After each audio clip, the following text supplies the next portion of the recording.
Yes, my name's Linda Musser. I'm in Placer County, and I oppose this bill. Thank you. Hey everyone.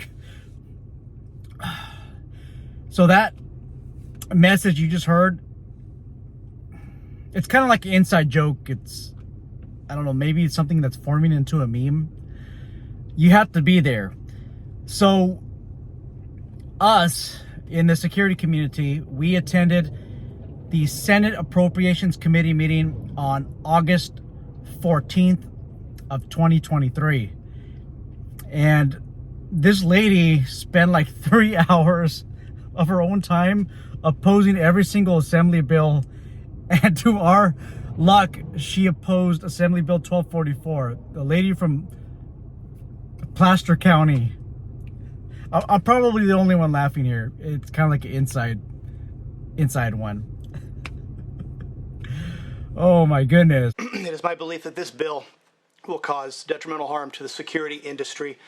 So that was the GOAT of private security. Special thank you to David from the Security Guard Command. Also, a special thank you to Evelyn Anderson. She testified right after David did.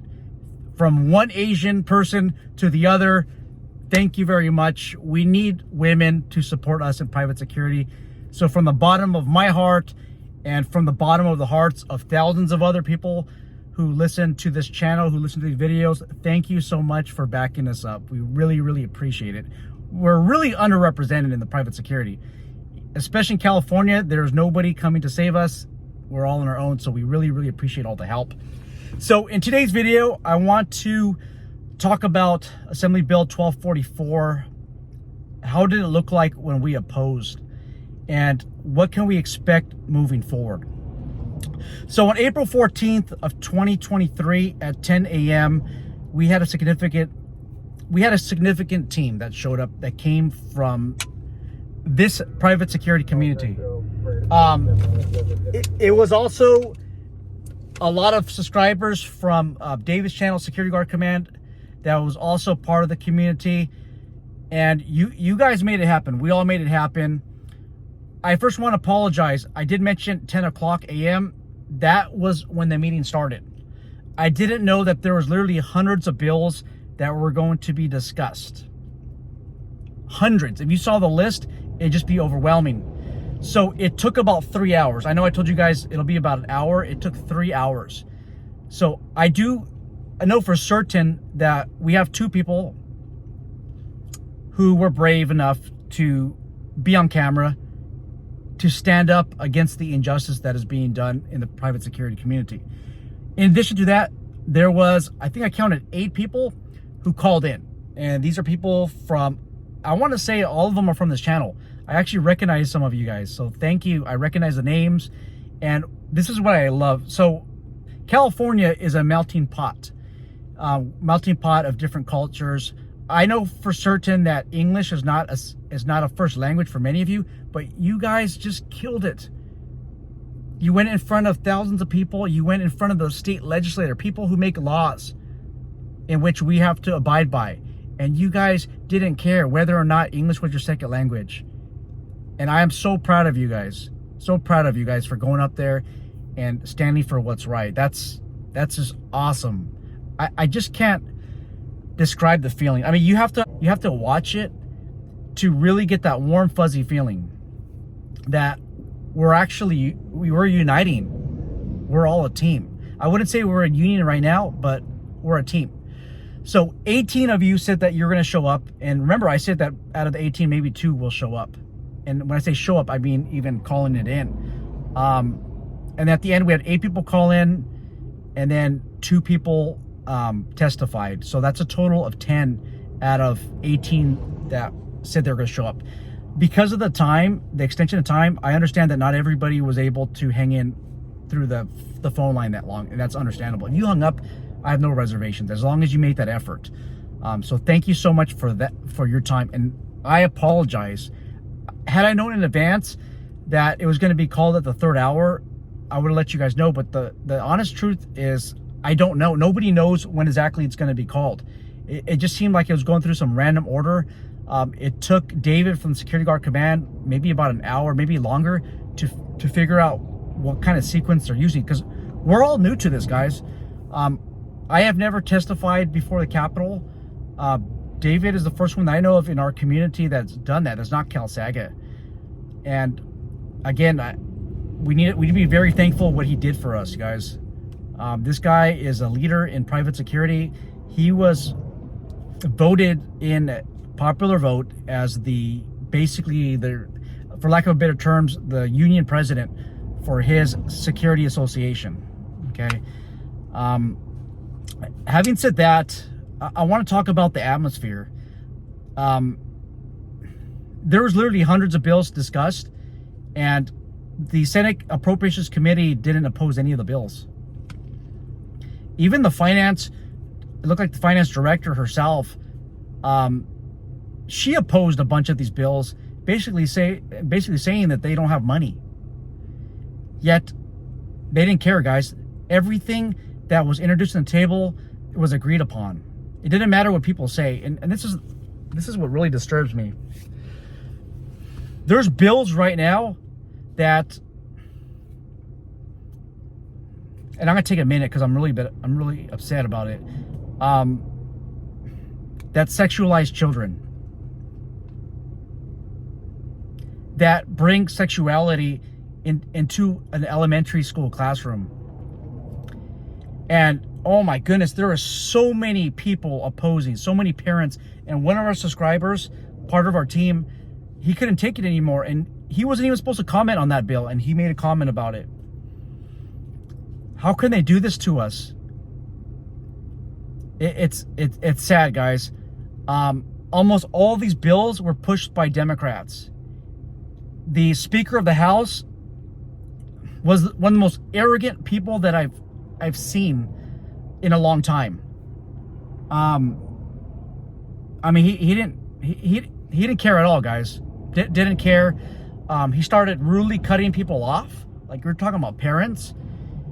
And I was scared that he's gonna do the same thing. I was worried that he's gonna do the same thing to our private security community. I mean, he just cut some people off. It was so rude. And it's just almost an act of witnessing tyranny. Sorry, guys, my phone just actually shut down because it was too hot. Look at 117 outside, and it just pounding on my windshield. So sorry about that quick interruption. So what we saw on camera was basically just acts of tyranny. The legislator committing against the people. It's disheartening to watch. I wasn't there in person, but I'm sure David would explain better what it's like to be at the state capitol. And I know he's going to do a video on it. Okay. So you might be asking me, what did we accomplish out of this? Did AB 1244 pass? So guys, I am new to dissecting these bills and going through the process, understanding the process, and then explaining it to you.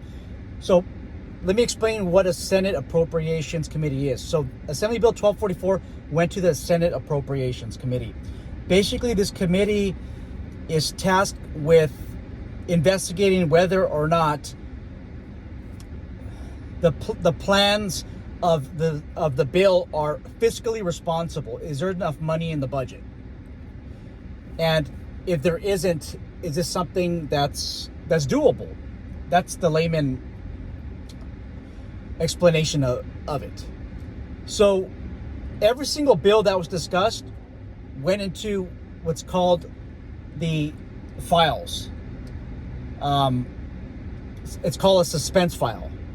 And basically what that means is it meets the threshold of any budget allowances. Okay.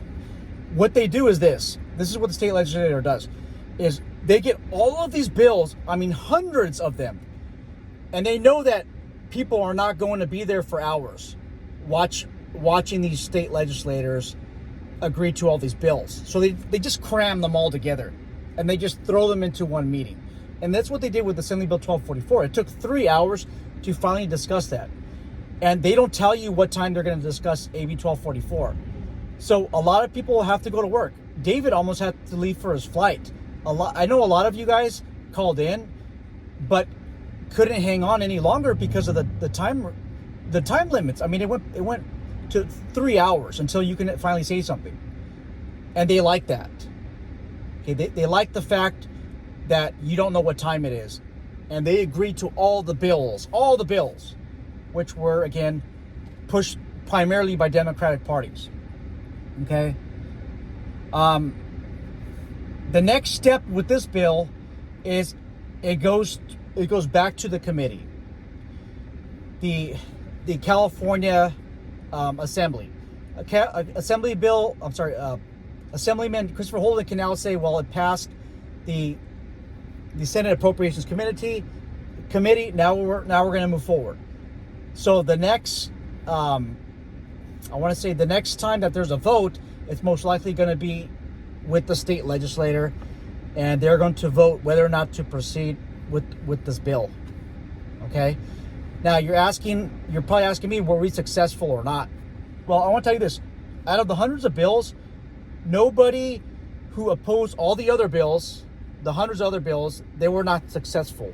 And I want to say this with quotation marks. But we were successful in opposing 1244. Let me explain why. Christopher Holden didn't think that there's going to be any opposition.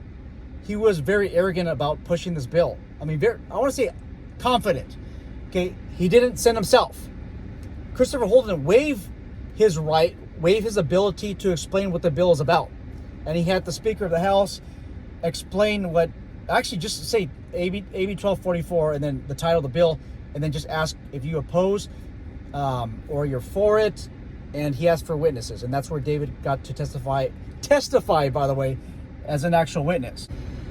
What we got out of this was, number one, media exposure. Okay, before we had zero media exposure, only YouTube. And then what we have next, or number two, is basically exposure at the state legislature. I have direct comms with David, and he was telling me that when he was testifying, a lot of the senators appeared concerned, and it's not one of these BS concerns like, oh, I'm concerned, but I'm not. It's a genuine concern. The Speaker of the House cut off a bunch of people when they were talking about the bills that involve children.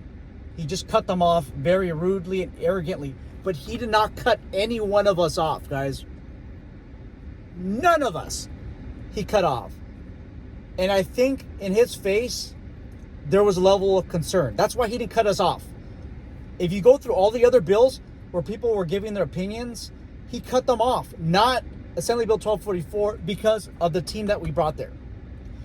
Was Cal Saga there? I don't know. Christopher Holden wasn't there. Now, as for Cal Saga, they didn't even testify to promote the bill. They're the ones that were sponsoring this bill. They didn't show up because they're confident that it was gonna pass the muster test. So we show up as a team, and the voices are heard. And that lady from Placerville, oh my goodness. So David was telling me that she opposed every single bill because she knows that they're from Democrats. But one of the guys on my team, our team, mentioned that she did oppose some of the bills, and he was listening for a long time. So I don't know what the correct answer is. That's what he mentioned. So to get some random lady to oppose Assembly Bill 1244 was pretty neat, guys. I believe that we're successful. We were heard, and I'm so proud of you guys. So what I'm going to do is this: if you were one of the 8 callers and you're interested in starting your security company, you're interested in starting your American dream, I heard you loud and clear. I heard you testify from the heart. By the way, those of you that spoke, that's considered testimony. Okay, testimony. I heard from the heart how much you want to start a security company. If you're not enrolled in my 40-hour course, my 40-hour private patrol operator leadership and development course, I want you to send me an email. ssundal@yahoo.com. It's SSUNDAHL@yahoo.com. I'm going to try my best to make your dream a reality. And when I say I actually mean we, us, in this security community. You guys started making me teary-eyed, man. Just to hear your heart and soul out there, to hear people whose language is not, their primary language is not English, man. You guys hit a soft spot.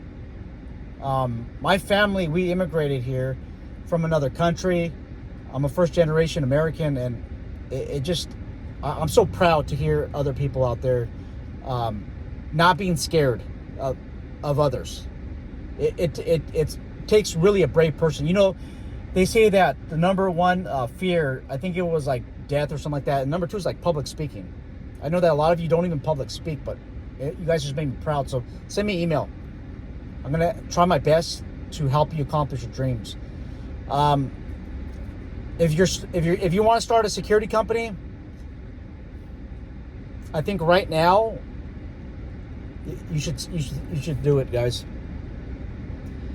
Turn in your application and get started. The drop dead deadline, if this passes, is January 1st of 2024. I'm not saying at all that we're going to lose. I'm just saying that you got to have a contingency plan, because if we hear that if we lost at the assembly at Assembly Bill 1244, you're going to have a limited time, and a lot of people are going to rush to get their private patrol operator license, and you might not make it in time. And I'm not saying that to sell my courses, to sell my books. I'm saying this from man to man, man to human being, man to woman, that you want to start pushing forward right now, because it's going to be incredibly difficult. Like David testified, 80-90% of you will not be able to get a PPO license because of the strict requirements. Hey guys, interjecting 2 days later, I just realized that I have to cut out the Senate Appropriations Committee meeting. I had about 5 minutes playing. I have to cut that out because David from the Security Guard Command actually uploaded it.